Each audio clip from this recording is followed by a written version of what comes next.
Thank you so much once again doctor Ram Puniyani ji, आपने फिर से ज्वाइन किया रिसो प्लेटफॉर्म को नेशनल पॉडकास्ट में।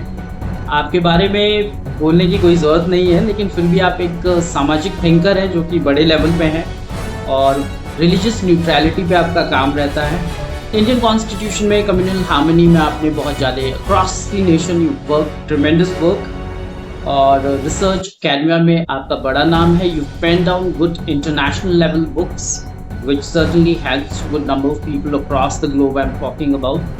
आज की अगर बात करें तो टॉपिक को थोड़ा सा फर्क रख सकते हैं। भारत की राजनीति का भविष्य, वैचारिक राजनीति या ध्रुवीकरण, लोकतंत्र का अगला अध्याय, विपक्ष की भूमिका या चुनौती, क्या समझे हम इसे, या भारत जोड़ो जैसी पहली राजनीति की दिशा और दशा। जो भारत जोड़ो है एक इंस्ट्रूमेंट, क्या वो दिशा और दशा बदल सकती है? तो इस पे हम आपसे चर्चा करेंगे। Once again thank you so much sir, आपने टाइम दिया। तो मेरा पहला सवाल जो आपसे बनता है वो ये है कि भारतीय राजनीति में नफरत की बजाय मोहब्बत की संस्कृति लाने की कितनी संभावना है, और क्या कोई नेता इस दशा में काम कर रहा है? देखिए, ये बहुत आज के परिप्रेक्ष्य में ये बहुत महत्वपूर्ण सवाल है, क्योंकि आज जो नफरत का माहौल बना है वो कुछ जो चीजें हैं, मिथक हैं अल्पसंख्यकों के बारे में, वो 100 साल के करीब से उसको फैलाया जा रहा है घर से घर, और उसके बहुत सारे तरीके इस्तेमाल करके उनको उनके खिलाफ नफरत पैदा की गई है। तो ये बात निश्चित है कि आज जो पहले महात्मा गांधी, नेहरू, सरदार पटेल ने लोगों को मोहब्बत के आधार पे जोड़ने का काम किया, अभी तक जो अभी उसकी हालत है उस पूरी उल्टी है। तो आज इस परिस्थिति को कैसे दूर किया जा सकता है, कैसे दूर हो रही है, ये दोनों बातें हम देखेंगे। तो पहली बात तो ये है कि ये लोग इतने शक्तिशाली हो गए हैं क्योंकि इनकी विचारधारा जो नफरत पे आधारित है उसके विरोध में जो काम होना चाहिए था वो नहीं हुआ। यानी एक प्रकार का संगठन जो घर घर जाकर बतलाए कि यहाँ की सभ्यता मिश्रित सभ्यता है, हिंदू, मुसलमान, क्रिश्चियन, सिख, ईसाई सभी भारत का भाग है, वो करने वाली कोई संस्था इतनी मजबूती से अभी तक काम नहीं किया। कुछ तो किया पर वो बीच में आधा रह गया वगैरह वगैरह। और अभी मुझे अच्छा लगता है बताने में कि पिछले 4-5 साल से इस दिशा में 3-4 महत्वपूर्ण कदम हो रहे हैं। एक तो कई सामाजिक संस्थाएं हैं जो आंदोलन करती हैं मजदूरों के अधिकार के लिए, गरीबों के अधिकार के लिए, स्त्रियों के अधिकार के लिए, आदिवासियों के अधिकार के लिए। वो संस्थाएं अब इस विषय पे रुचि लेकर अपने काम के साथ इन चीजों को जोड़ रही हैं। तो मेरा इससे तात्पर्य क्या है, कोई दलित संगठन है वो अपने साथ साथ, अपने काम के साथ साथ नफरत को दूर करने का भी काम कर रहा है। ये एक लेवल अलग अलग मैं बता रहा हूँ। तो ये सामाजिक संस्थाएं जो हैं वो इस प्रकार का काम कर रही। दूसरा, अगर आपको याद होगा तो 4 साल पहले मेरे ख्याल से, मेरे अंदाज से राहुल गांधी ने भारत जोड़ो यात्रा निकाली थी, और भारत जोड़ो यात्रा ने पूरे देश का माहौल बदल दिया। उस समय तक जो मुख्य रूप से नफरत के बारे में बात हो रही थी उसको बदल के भारत जोड़ो में ये सिद्धांत था कि यहाँ के सभी लोग जो हैं वो यहाँ के बराबर के नागरिक हैं। और उसी के साथ साथ भारत जोड़ो के साथ साथ जो संविधान को हाथ में लेकर चलने की बात थी। संविधान के मूल्य में क्या है? एक मूल्य आपको याद होगा, फ्रेटर्निटी, बंधुत्व। बंधुत्व यानी क्या है कि इस देश के सभी लोग एक परिवार के हैं। यानी अगर हम सब लोग एक ही परिवार के हैं तो हम तो नफरत नहीं कर सकते। तो ये 2 महत्वपूर्ण चीजें पिछले कुछ साल में हुई हैं जो उम्मीद देती हैं कि आज भारत में जो इतना खतरनाक नफरत का माहौल है, जिसके कारण दंगे करवाए जा सकते हैं, करवाते हैं लोग, और दंगों के कारण समाज के विकास पीछे हट जाता है। ये 2-3 चीजें जो बड़े तरीके से हो रही हैं, उसके खिलाफ ये 2 प्रकार के काम हैं जो इस नफरत को समाप्त करके, और भारत की जो बड़ी परंपरा रही है, मेलजोल की परंपरा, गंगा जमनी तहजीब, और एक दूसरे के धर्म से सीखना, एक दूसरे धर्म वालों के बीच में एक प्रकार का भाईचारा, जिससे एक दूसरे के त्योहारों में शामिल होना, एक दूसरे के खाने पीने का, कपड़ों का आदर करना, वो चीजें अभी वापस फिर से ज्यादा रिवाइव हो रही हैं। वापस आ रही हैं समाज के परिप्रेक्ष्य में। तो वैसे तो नफरत का दायरा इतना बड़ा है कि उसको मुकाबला करने में वक्त लगेगा, पर उस दिशा में जो कोशिश है, पहली कोशिश तो क्या होती है कि आप उसको पहचानें कि समस्या क्या है। तो वो तो इन दोनों चीजों में आपको दिखेगी। ये समस्या को कई लोगों ने पहचान लिया है, और फिर दूसरा उसकी तरफ आप क्या क्या कदम उठाएं। जैसे एक तो महाराष्ट्र में संविधान जागर अभियान है, वो घर घर जाके इस चीज को महत्व देता है कि संविधान आपको क्या सिखाता है, हिंदू मुसलमान है या सवर्ण और दलित हैं या स्त्री या पुरुष हैं, तो संविधान हमको कैसे समता की बात देता है और कैसे इसमें फ्रेटर्निटी, बंधुत्व का बहुत महत्व है। तो ये चीजें जो हैं वो हमारे लिए आशा की किरण है कि नफरत की राजनीति जो इतने सालों तक फैलाई गई है उसके मुकाबले में कुछ चीजें सामने आ रही है। Thank you so much sir, आपने जो बताया है नफरत की राजनीति और उसमें मोहब्बत की राजनीति और किस तरीके से अलग अलग चीजें हुई हैं, और एक भारत जोड़ो यात्रा जो राहुल गांधी के द्वारा चलाई गई उसका भी एक काफी योगदान नजर आता है। अब मैं अपने दूसरे सवाल पे जाता हूँ जो कि एक महत्वपूर्ण सवाल है। क्या मौजूदा विपक्षी नेतृत्व भविष्य में सत्ता का मजबूत विकल्प बनने की क्षमता रखता है?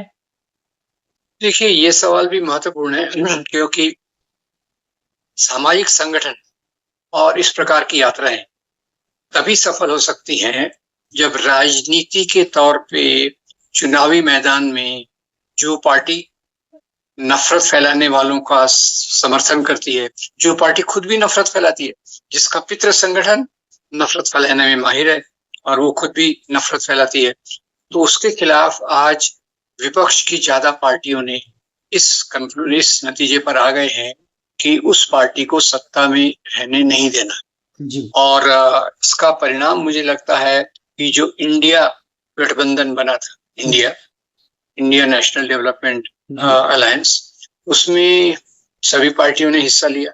ज्यादातर, कुछ जो पार्टियां अपनी मजबूरी के कारण नहीं शामिल हो सकी, पर एक कल्पना के रूप में, एक सोच के रूप में इसने एक महत्वपूर्ण स्थान बना लिया है।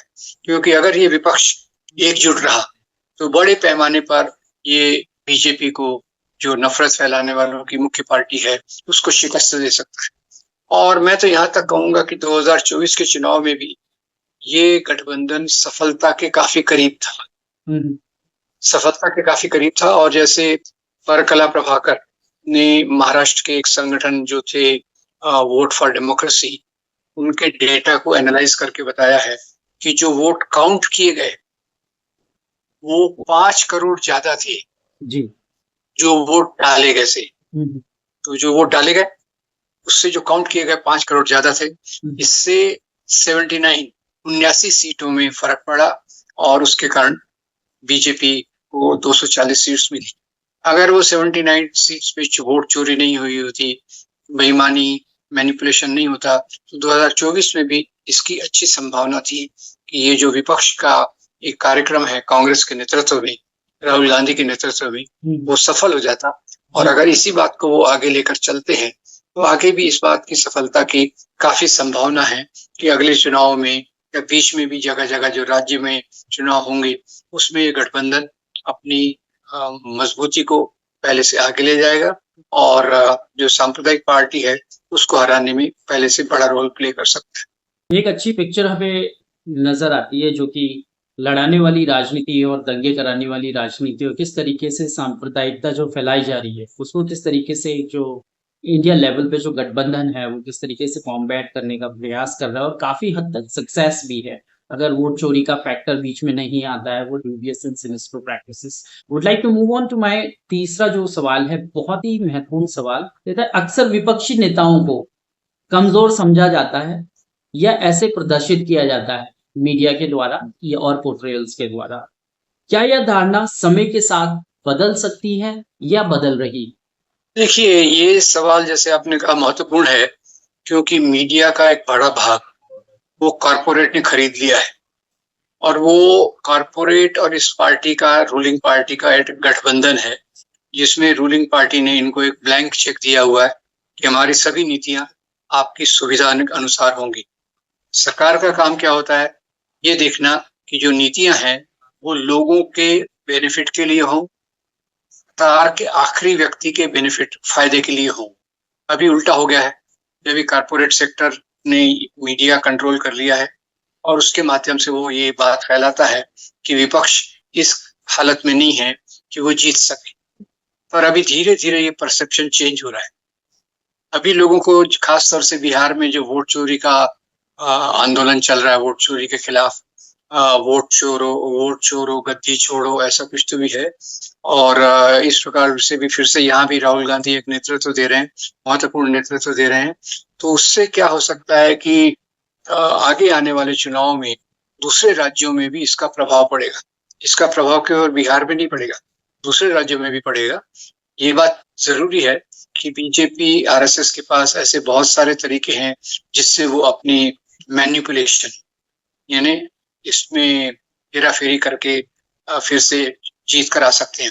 पर अब क्योंकि लोग जागरूक हो रहे हैं और इसमें खास तौर से जो राजनीतिक नेता हैं इस तरफ कदम उठाएंगे तो आगे इस प्रकार से जो अभी का विपक्ष है उसकी एक छवि पहले से सुधर रही है। तो अब गोदी मीडिया जो है वो तो इसको नहीं दिखाएगा, पर अगर जैसे आपके जैसे चैनल है, ऐसे बहुत सारे चैनल हैं, उन्होंने ऑलरेडी इस बात को बताना शुरू कर दिया है कि जैसे बिहार का आंदोलन कितना मजबूत रहा और विपक्षी पार्टियों ने कैसे कंधे से कंधा मिलाकर, कई विपक्षी पार्टियों ने कंधे से कंधा मिलाकर इसमें भाग लिया। वो तमिलनाडु से डीएमके के चीफ मिनिस्टर स्टालिन आए थे, यूपी से अखिलेश यादव आए थे और इस प्रकार से बाकी लोग आकर एक अपना जो समर्थन दे रहे हैं एक दूसरे से जुड़ने का, वो एक महत्वपूर्ण चीज है। और उसके आधार पे विपक्ष के बारे में जो परसेप्शन है, जो आम लोगों में सोच है, वो भी बदलने की काफी संभावना है। ये आपका अच्छा एक नैरेटिव निकल के आ रहा है कि विपक्ष की स्थिति जो है अब सुधर रही है और किस तरीके से गोदी मीडिया जो है बहुत सिलेक्टिव है, क्या दिखाना है या नहीं दिखाना है, उससे भी एक असर पड़ता है। लेकिन जनता का जो जागरूकता का अब लेवल है वो उठ रहा है और ऊपर आ रहा है, जो कि एक बेहतर प्रदर्शन कर सकता है भारत में डेमोक्रेसी को फिर से रीस्टैब्लिश करने के लिए। Thank you so much. अब मैं चौथे सवाल को आपसे पूछना चाहूंगा जो कि है भारत जोड़ो जैसे अभियानों का भारतीय राजनीति में बढ़ते ध्रुवीकरण पर कितना असर पड़ सकता है? देखिए, भारत जोड़ो जैसे अभियान का एक दूसरा पक्ष भी आप देखिए, ये अभियान तो है पर इसी को मदद करने के लिए बहुत सारे सामाजिक संगठन सामने आए हैं। एक भारत जोड़ो अभियान, भारत जोड़ो तो ये यात्रा थी जिसमें मुख्य रूप से राहुल गांधी और कांग्रेस का रोल था, दूसरी पार्टियों ने भी समर्थन दिया। और उनको समर्थन देने के लिए ग्राउंड लेवल पे जो सामाजिक संगठन है उन्होंने भारत जोड़ो अभियान बनाया है। ये दो अलग चीजें हैं। ये भारत जोड़ो यात्रा, भारत जोड़ो न्याय यात्रा, ये ऊपर है और इसको मदद करने के लिए भारत जोड़ो अभियान राष्ट्रव्यापी है। और कर्नाटका में एक एडुलू कर्नाटका है। ऐसे और 4-5 संगठन बने जो अलग अलग बिखरे हुए सामाजिक संगठनों को साथ मिलाकर समाज में ये संदेश पहुंचाने का काम कर रहे हैं। तो इससे हम समझ सकते हैं कि ये भारत जोड़ो का जो कल्पना थी वो केवल एक कल्पना मात्र नहीं है, वो केवल एक चुनावी कल्पना मात्र नहीं है। इसका असर सामाजिक धरातल पे भी है। इसका असर लोगों की मानसिकता पर, लोगों के सोचने के तरीके पर हो रहा है और जो परिणाम हमको जरूर दिखेगा। ये एक अच्छी बात है कि ये समझना जरूरी है कि भारत जोड़ो यात्रा एक अलग चीज है, भारत और जो दूसरी तरीके से जो अभियान आपने बोला है कि वो अलग अलग बातें हैं, लेकिन उसका जो असर समाज पे पड़ रहा है वो एक अच्छा असर समाज पे पड़ रहा है जिसमें डेमोक्रेसी एक स्ट्रेंथन लेवल पे होने की प्रयास मुझे लगता है। मैं पांचवें सवाल को आपसे पूछना चाहूंगा, कहते भारतीय राजनीति का भविष्य किस ओर झुकेगा? वैचारिक राजनीति की ओर या पहचान आधारित राजनीति की ओर? देखिए, पहचान आधारित राजनीति जब आप कहते हैं तो उसमें ये मुद्दे ज्यादा जरूरी आते हैं। राम मंदिर, फिर राम मंदिर के बाद अयोध्या, मथुरा, बीफ खाना, कपड़े कैसे पहनना, लव जिहाद, ये जो सब ये है, ये भावनात्मक आइडेंटिटी, पहचान के इश्यूज है। और दूसरी तरफ अगर आप देखिए तो भारत जोड़ो यात्रा में, भारत जोड़ो न्याय यात्रा में, भारत जोड़ो अभियान में, एडलू कर्नाटका में जो सवाल उठे हैं वो विचारों के सवाल हैं। वो सवाल ऐसे उठे हैं जो आम लोगों की जिंदगी से जुड़े हैं। गरीबी, भुखमरी, बेकारी, किसानों की समस्याएं, आदिवासियों की समस्याएं, महिलाओं पे का उत्पीड़न, दलितों की समस्याएं, मजदूरों का बुरा हाल, ये समस्याएं जो वास्तविक समस्याएं हैं वैचारिक आधार पे समाज की, वो समस्याएं अभी उभर रही है। और ये मुझे कम से कम मेरा ऐसा आकलन है कि अभी जो पहचान के मुद्दे हैं लोग उससे भी परेशान हो गए हैं। अब मंदिर के नाम पे कितने 5-6 मस्जिदों को टारगेट किया जा रहा है फिर से, और जिहाद के नाम पे कितनी नफरत फैलाई जा रही है। हर एक चीज को जिहाद बोल देते हैं। राखी जिहाद, यूपीएससी जिहाद, लैंड जिहाद, कोरोना जिहाद, ये सब वो करके वातावरण को दूषित करते हैं। तो अभी उनका प्रभाव मेरे ख्याल से कम होगा, और जो लोगों के असली सवाल हैं, जो रोटी कपड़ा मकान, बिजली सड़क पानी, शिक्षा स्वास्थ्य नौकरी से जुड़े हैं, वो ज्यादा सामने आएंगे। तो इम्पोर्टेंट बन जाता है, वैचारिक राजनीति है या पहचान की राजनीति है। बहुत ही इम्पोर्टेंट आपने इस सवाल का जवाब दिया है। मैं अपने फाइनल क्वेश्चन पे, जो कि रैपअप क्वेश्चन है, उसको आपसे पूछना चाहूंगा। कहते हैं, क्या मौजूदा राजनीतिक परिदृश्य में लोकतंत्र को सुरक्षित रखने के लिए कोई नेतृत्व लीडरशिप उभर के आ सकता है? देखिए, ये नेतृत्व जो होता है केवल हवा में नहीं होता, केवल ऊपरी धरातल पे नहीं होता। ऊपरी धरातल के नेतृत्व के साथ साथ मध्यम लेवल, ग्राउंड लेवल, तीनों स्तर पर नया नेतृत्व उभर रहा है। नया नेतृत्व से मेरा क्या मतलब है, जो जमीनी कार्यकर्ता है वो नई चेतना से भर रहे हैं। जो मध्यम लेवल के कार्यकर्ता हैं उनकी भी सोच बदल रही है। और बड़े लेवल पे जो इंडिया अलायंस है, इंडिया अलायंस, ये निश्चित रूप से एक ताकत बनेगा। हो सकता है उसमें कुछ पार्टियां शामिल ना हो अपने स्वार्थों के कारण, पर बाकी देश में तो इंडिया अलायंस ने पिछले चुनाव में भी दिखा दिया, और अभी बिहार के आंदोलन में भी दिखा दिया कि इंडिया अलायंस में काफी क्षमता है कि वो एक विपक्ष में अच्छा नेतृत्व दे सके। और आज राहुल गांधी का जो कद है राजनीतिक धरातल पर, वो पहले से बहुत ऊंचा उठ गया है। पहले कई लोगों को उनके बारे में शंका थी कि वो इस जिम्मेदारी को बराबर निभा सकते हैं कि नहीं, पर पिछले 3-4 साल से जिस प्रकार से उन्होंने स्पष्टवादिता, फ्रैंकली और क्लियरली ये लोगों के सवालों को उठाया है और इस सरकार की आलोचना की है, सरकार के पीछे का जो संगठन है आरएसएस, उसकी आलोचना की है, उससे निश्चित रूप से राहुल गांधी ने एक अल्टरनेटिव लीडर के रूप में अपनी छवि पूरे देश में बनाई है, जो कि देश के लिए एक सकारात्मक कदम है। तो मैं आपका धन्यवाद दूंगा। काफी इम्पोर्टेंट आपने बातें इसमें रखी है, जो वैचारिक राजनीति है, फिर पहचान की राजनीति है, और भारत जोड़ो यात्रा को जहां तक मैं समझ पाया हूँ कुछ आपके शब्दों में भी, वो एक भारत जोड़ो यात्रा भी है, भारत जोड़ो अभियान भी है। उनके 2 लेवल है। लेकिन मैं ये समझता हूँ कि भारत जोड़ो यात्रा केवल एक भारत जोड़ो यात्रा ही नहीं है, लेकिन वो भ्रम तोड़ो यात्रा भी है। लोगों के दिमाग में बहुत सारे भ्रम लोगों ने विकसित कर दिए हैं जो प्रेजेंट कंटेक्स्ट में है, एंड दोज भ्रम्स have to be shattered, they have to be broken into pieces। तो इसके लिए बहुत बहुत धन्यवाद जो आपने बातें करी है डेमोक्रेसी को, और जो लीडरशिप अपकमिंग कैसे हो सकती है और विपक्ष कैसे मजबूत होता हुआ नजर आ रहा है, क्योंकि एक फेयर डेमोक्रेटिक सिस्टम की एक बहुत बड़ी पॉसिबिलिटी है, क्योंकि there should be an opposite, there should be a strong opposite possibility. तो ये मैं समझ पाऊँ, बहुत ही अच्छा ये मतलब मैं सोचता हूँ डिस्कशन है जो आपने टच करने की कोशिश की है। और एक बुक है बियॉन्ड बाउंड्रीज, इमर्जिंग कंसेप्ट्स इन सोशल थॉट, जिसमें 2 बातें थ्योरी में जो समझ में आई है, एक तो सोशियोलॉजिकल हाइटस और सोशियोलॉजिकल बफरिंग करके उन्होंने कुछ बात बोली है। तो दोनों ही चीजें में समाज में एक सोशियोलॉजिकल कंफ्यूजन भी क्रिएट करके इस प्रेजेंट परिप्रेक्ष्य में रखा गया है। तो आपकी जो बातें हैं, आपका जो काम है कम्युनल हार्मनी पे, कॉन्स्टिट्यूशन पे, across the globe you been working and bringing sociological possibilities and